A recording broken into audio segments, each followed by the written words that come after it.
ওয়াসওয়াসা আসলেই এটা পড়বেন, গুনার কাজ করলেই এটা পড়বেন, কাফের মুশরিকের কুফরি কথা শুনলেই এটা পড়বেন। পড়েন, রাদিতু বিল্লাহি রাব্বা ওয়া বিল ইসলামি দীনা ওয়া বি মুহাম্মাদিন সাল্লাল্লাহু আলাইহি ওয়াসাল্লাম রাসূলা। এখন রাসূলুল্লাহর অনুসরণ কি? প্রশ্ন আসেন। আল্লাহর হাবিব মুহাম্মদ সাল্লাল্লাহু আলাইহি ওয়াসাল্লামের অনুসরণটাই তো ইসলাম। রাসূলুল্লাহর অনুসরণের বাইরে কোনো ইসলাম নাই, শরীয়ত নাই, তরিকত নাই, হাকিকত নাই, মারেফত নাই। আছে মাইরের পথ, আছে কি? সুবহানাল্লাহ। আল্লাহর হাবিব যেটা বলেছেন করো, আল্লাহ ফরজ করে দিয়েছে। তিনি বলেছেন করো না, আল্লাহ হারাম করে দিয়েছে। তিনি পছন্দ করছেন, আল্লাহ দিন বানায় দিয়েছেন। তিনি অপছন্দ করছেন, আল্লাহ দিনের বাইরে করে দিয়েছেন। রাসূলুল্লাহর ইত্তেবা অনুসরণটাই তো দিন ইসলাম। এর বাইরে ইসলামের কোনো অস্তিত্ব নাই। আজকে বাংলাদেশে আরেক দল বুদ্ধিজীবী গজাইছে। 16 বছর ছিল একদল বুদ্ধিজীবী দালাল, এখন হয়েছে কিছু বুদ্ধিজীবী দালাল। আমরা বাংলাদেশে কোনো দালাল চাই না। ভারতের দালালিও চলবে না, দালালিও চলবে না। এটা চান আপনারা? মাইক ম্যান, সাউন্ডটা একটু বাড়াও। রাসূলুল্লাহ সাল্লাল্লাহু আলাইহি সাল্লাম যা এনেছেন 1500 বছর আগে, সেটাই তো দিন ইসলাম। ইসলামের কোনো ভাগ নাই, মুসলমানের ভাগ আছে। ইসলাম বিভক্ত করা যায় না, মুসলমানকে বিভক্ত করা যায়। ইসলাম তো একটাই, মুহাম্মদ সাল্লাল্লাহু আলাইহি সাল্লাম আল্লাহর পক্ষ থেকে যা এনেছেন সেটাই ইসলাম। এর বাইরে ইসলামের কোনো ভার্সন নাই, কোনো প্যাটার্ন নাই, কোনো ব্যক্তি বা গোষ্ঠীর মতবাদ ইসলামের অংশ হতে পারে না। সুফি হওয়া ভালো, সুফিবাদী হওয়া যাবে না। যত ভণ্ডামি সুফিবাদে, সুফি হওয়া যাবে, সুফি ভালো। সুফি কি? আল্লাহর ওলিরা সুফি লিখতেন না? শাহ সুফি কারামাত আলী জৌনপুরি, শাহ সুফি নূর মোহাম্মদ নিজামপুরি, শাহ সুফি নূর মোহাম্মদ ঝানজানভি। সুফি হওয়া ভালো। আল্লাহ আল্লাহ বুজুর্গ দিলকে যারা সাফ করছে তারা সুফি, কিংবা পশমের কাপড় পরতো তারা সুফি। কিন্তু সুফিবাদী, সুফিবাদ মানে বোঝা যায় ইসলামের বাইরে একটা মতবাদ, যেটা সুফিদের আবিষ্কার। ইসলামের বাইরে কোনো ব্যক্তি বা গোষ্ঠীর ব্যক্তিগত মতাদর্শ, মতবাদ ইসলামের অংশ হইতে পারে না। ইসলামের কোনো ভার্সন, ইসলাম পূর্ণাঙ্গ জীবন বিধান। সুবহানাল্লাহ বলবেন। জীবনের সকল ক্ষেত্রে রাসূলুল্লাহ সাল্লাল্লাহু আলাইহি ওয়াসাল্লামের অনুসরণ করতেই হবে, এছাড়া মুক্তির কোনো ব্যবস্থা নাই।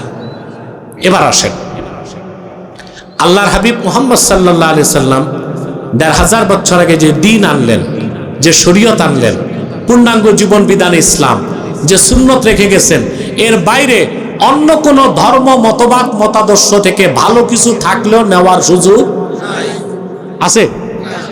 আমাদের দেশে এটাও বলা হয় যে সব ধর্মেই তো কিছু ভালো কথা আছে, তো অন্য ধর্মের থেকে ভালো জিনিস নিতে সমস্যা কি? কথাটা শুনতে মজাদার না? কথা বলে না, কিন্তু কথাটা কতটা বিষাক্ত, শিরকি ও কুফরি আকীদা আপনি চিন্তা করতে পারবেন না। আপনি চিন্তা করতে পারবেন না। সুস্পষ্টভাবে বলে যাচ্ছি, মুসলমান, আমার কথাটা হৃদয়ের মধ্যে গেঁথে নেন। আল্লাহর হাবিব মুহাম্মদ সাল্লাল্লাহু আলাইহি ওয়াসাল্লামের উম্মত, ওনার আনিত দ্বীন ইসলাম, শরীয়ত, সুন্নাহের বাইরে অন্য কোন ধর্মতন্ত্র, মতবাদ, মতাদর্শ থেকে খারাপ তো দূরে থাক, ভালো কিছু নিতে পারবে। ব্যক্তি জীবনে, সমাজ জীবনে, রাষ্ট্র জীবনে, অর্থনীতিতে, পররাষ্ট্রনীতিতে, যুদ্ধনীতিতে, ইবাদত বন্দেগীতে তো অবশ্যই। আমি একটা দলিল দিব আর একটা যুক্তি দিব। কি বলেন? আপনারা বাঙালি তো যুক্তি বেশি পছন্দ করেন। মনে রাখবেন, 1 লক্ষ যুক্তি এক পাল্লায়, কোরআন হাদিসের দলিল এক পাল্লায়, কোনটার ওজন বেশি? ঠিক না? ইয়া আল্লাহ, আমি টাইম দেখি না, আপনি টাইম দেখেন কেন? আমার তো ঘড়ি টড়ি নাই, আপনারা আওয়াজও দেন না, আমি ঘড়ি দেখি না, উনি ঘড়ি দেখতেছে। সময় কত? হ্যাঁ, একেবারে পাক্কা 1 ঘন্টা হয়েছে আমি বক্তব্য শুরু করছি। আলহামদুলিল্লাহ। তা আপনি একটা আওয়াজ দিবেন না যে হুজুর 1 ঘন্টা হয়ে গেছে? তো আপনারাও চালাক, বলেন মাশাআল্লাহ, আলহামদুলিল্লাহ। প্রিয় বন্ধুগণ, আর বেশি সময় না, মূল বক্তব্যটা দ্রুত দিয়ে দিচ্ছি। একটা দলিল দিচ্ছি, আল্লাহর হাবিবের ইত্তেবা, ওনার রেখে যাওয়া দ্বীন ইসলাম, ওনার শরীয়তের বাইরে অন্য কোন তন্ত্র মন্ত্র মতবাদ ধর্ম থেকে ভালো কিছুও নেওয়া। ইমাম আহমদ বিন হাম্বল রহমতুল্লাহ তার মুসনাদে একটা হাদিস নকল করছেন। হযরত ওমর রাদিয়াল্লাহু তাআলা একদিন রাসূলুল্লাহর সামনে আসলেন। হযরত ওমরের হাতে একটা কাগজ, কাগজের মধ্যে তাওরাত কিতাবের কিছু মূল শিক্ষা লেখা। রাসূলুল্লাহ সাল্লাল্লাহু আলাইহি ওয়াসাল্লাম বললেন, ওমর তোমার হাতে কি? তিনি বললেন, ইয়া রাসূলুল্লাহ সাল্লাল্লাহু আলাইহি সাল্লাম, বনু কুরাইজাতে আমার এক দুঃসম্পর্কের ভাই আছে, সে ইহুদি ধর্মের পণ্ডিত, সে তাওরাত কিতাবের তাওরাত মুসা নবীর উপর যেটা নাজিল হয়েছিল, তাওরাত কিতাবের কিছু মূল বক্তব্য লিখে দিছি, এটা আমি আনছি। হাদিস সাক্ষ্য দেয়, কথাটা শোনার সঙ্গে সঙ্গেই আল্লাহর হাবিব রাগান্বিত হলেন, এত বেশি রাগ করলেন, আল্লাহর হাবিবের নূরের চেহারা মোবারকে রাগ ফুটে উঠল। হাদিসের রাবি বলেন, আমি ওমরকে বললাম, আলা তারা বিওয়াজহি রাসূলিল্লাহি সাল্লাল্লাহু আলাইহি ওয়াসাল্লাম, ওহে ওমর, তুমি কি আল্লাহর রাসূলের নূরের চেহারা মোবারকের দিকে তাকায় দেখছো না?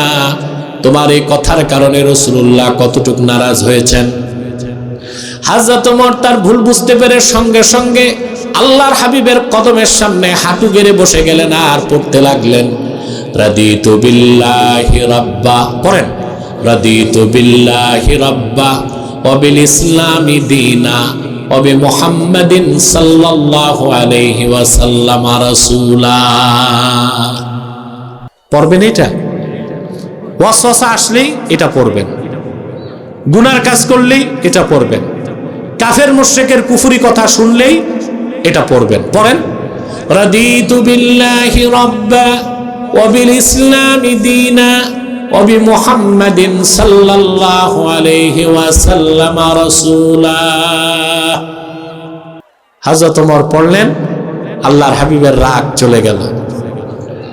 তারপর রাসূলুল্লাহ সাল্লাল্লাহু আলাইহি ওয়াসাল্লাম একটা নসিহা করলেন হযরত ওমরকে, কান পেতে শুনে রাখেন।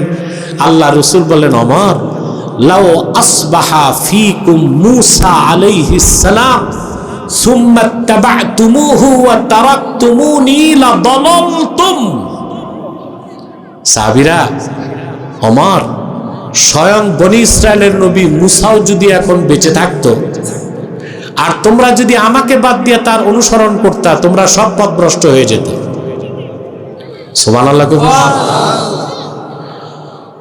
মুসনাদ ইমাম আহমদ বিন হাম্বলের আরেকটা হাদিস এসেছে, আল্লাহর হাবিব বলেছেন, সাহাবীরা শুনে রাখো, বনি ইসরায়েলের উলুল আজম পয়গম্বর নবী মুসাও যদি বেঁচে থাকতো, আমি মুহাম্মদ সাল্লাল্লাহু আলাইহি ওয়াসাল্লামের অনুসরণ ছাড়া তার মুক্তির কোনো ব্যবস্থা থাকতো না।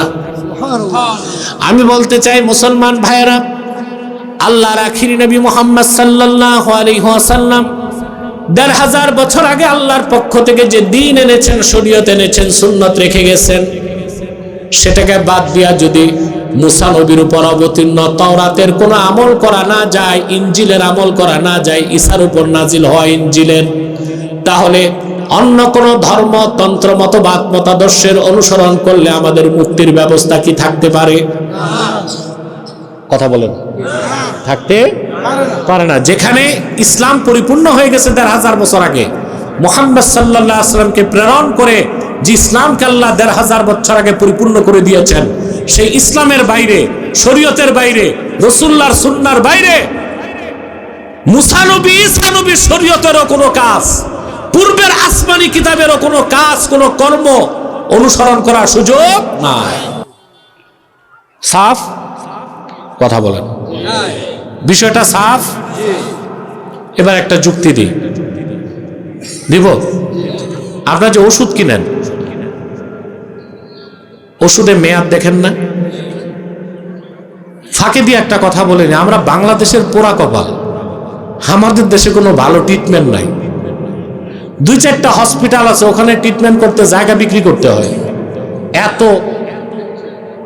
ব্যয়বহুল, ঠিক না? এত ব্যয়বহুল। বাংলাদেশ দেশ স্বাধীনের 54 বছর পরেও আমরা বিশ্বমানের একটা চিকিৎসা সেবা জাতিকে উপহার দিতে পারিনি। আগেও কেউ পারে নাই, এখন যারা আছে 15 মাস পার হয়ে যাচ্ছে, তারাও কিছুই করতে পারে নাই। তার কারণ ক্যান্সার যেমন সারা দেহে ছড়িয়ে পড়ে, দুর্নীতি সারা দেহে ছড়িয়ে পড়ছে, সারা দেশে ছড়িয়ে পড়ছে। এই জন্য মানুষ চিকিৎসা সেবা থেকে বঞ্চিত। বঞ্চিত কিনা? ভালো ট্রিটমেন্ট পান? কুমিল্লা মেডিকেলে গেলে ট্রিটমেন্ট পাবেন।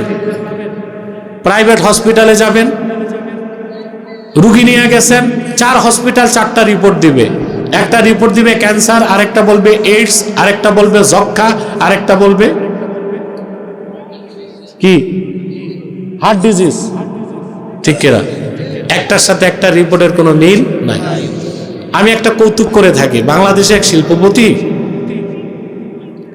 ডাক্তার দেখেছে, বুঝলেন, পয়সা আছে তো, এমআরআই করে ডাক্তার রিপোর্ট দিছে যে আপনার জটিল সমস্যা, আপনার ফুসফুসের ভিতরে তেলাপোকা পাওয়া গেছে। আচ্ছা ভাই, এটাও সম্ভব? ফুসফুসের ভিতরে তেলাপোকা গেছে কোন দিক দিয়ে? কথা বলে।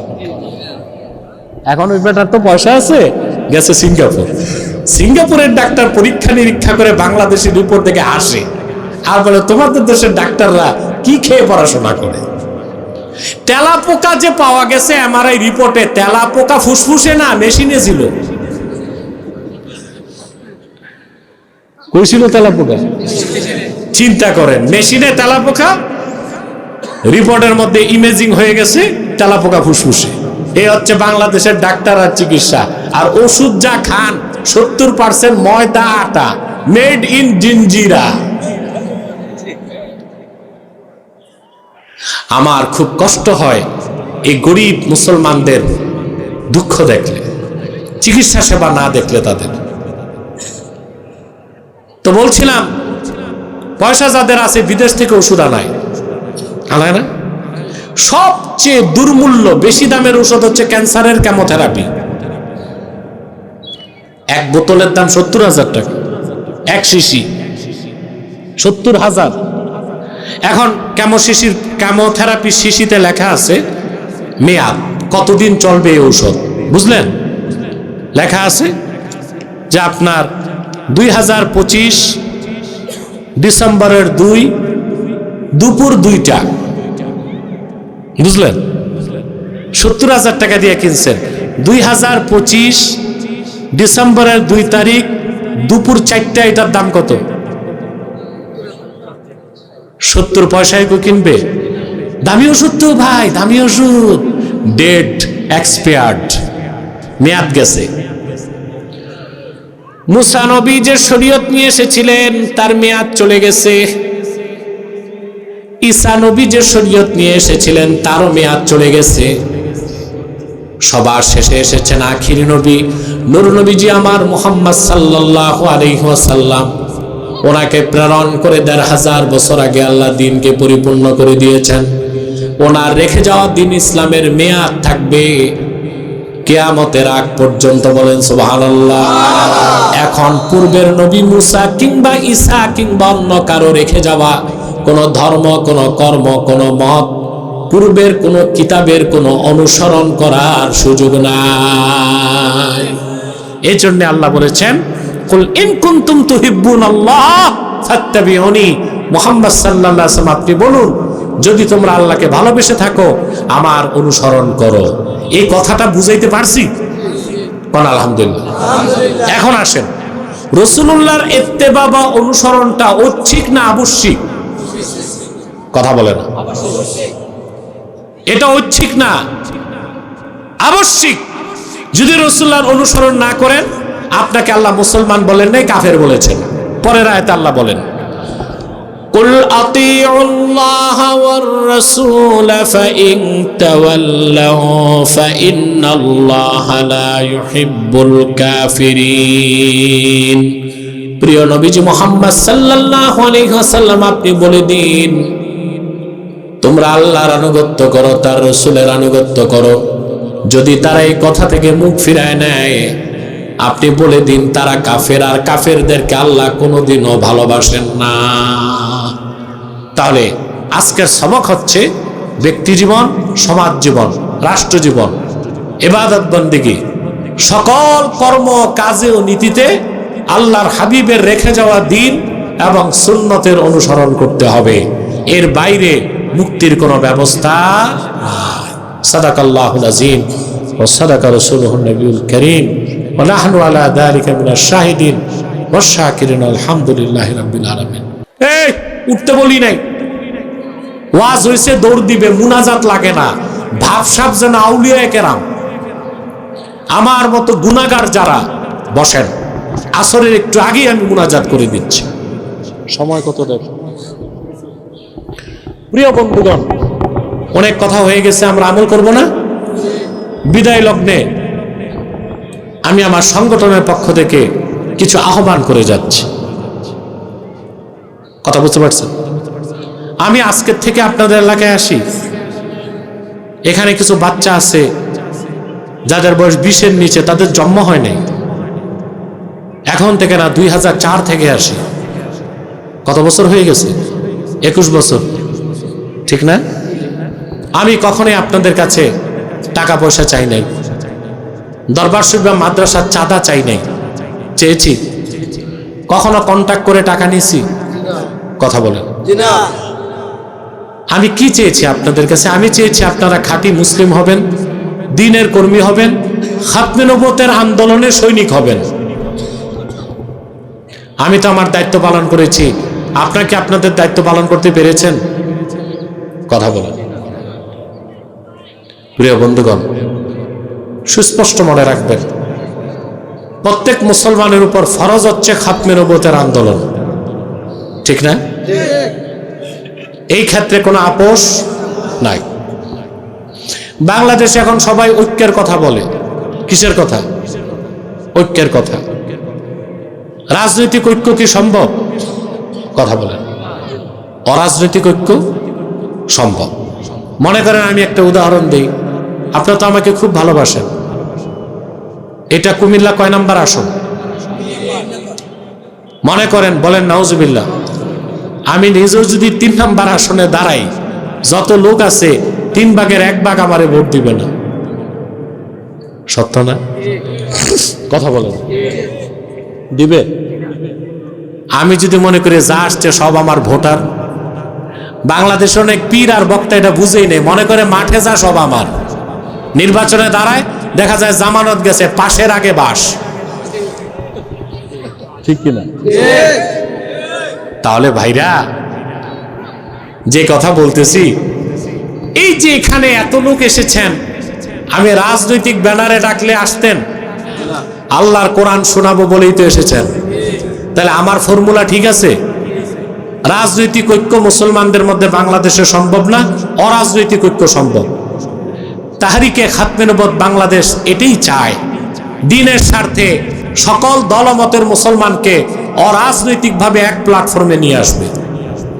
অনেকাংশে তাহরিক সফল হয়েছে, আলহামদুলিল্লাহ। প্রিয় বন্ধুগণ, 3টা স্বার্থে আমাদের এক হইতে হবে। কটা স্বার্থ? ইসলামের সুমহান স্বার্থ রক্ষায় আমরা এক হয়ে যাব, মুসলমানদের মৌলিক দাবি আদায়ে আমরা এক হয়ে যাব। আমাদের মৌলিক দাবিগুলো আদায় হয়েছে? দেশ স্বাধীনের আগ থেকে মুসলমান দাবি করছে কাদিয়ানীদেরকে অমুসলিম ঘোষণা করো। কোন সরকার করছে? না। কিন্তু আমরাই দাবি নিয়ে মাঠে নামবো, আমাদের ট্যাক্সের টাকায় কিনা বুলেট আমাদের সিনায় নিক্ষেপ করা হয়, কারণ আমরা এক হইতে।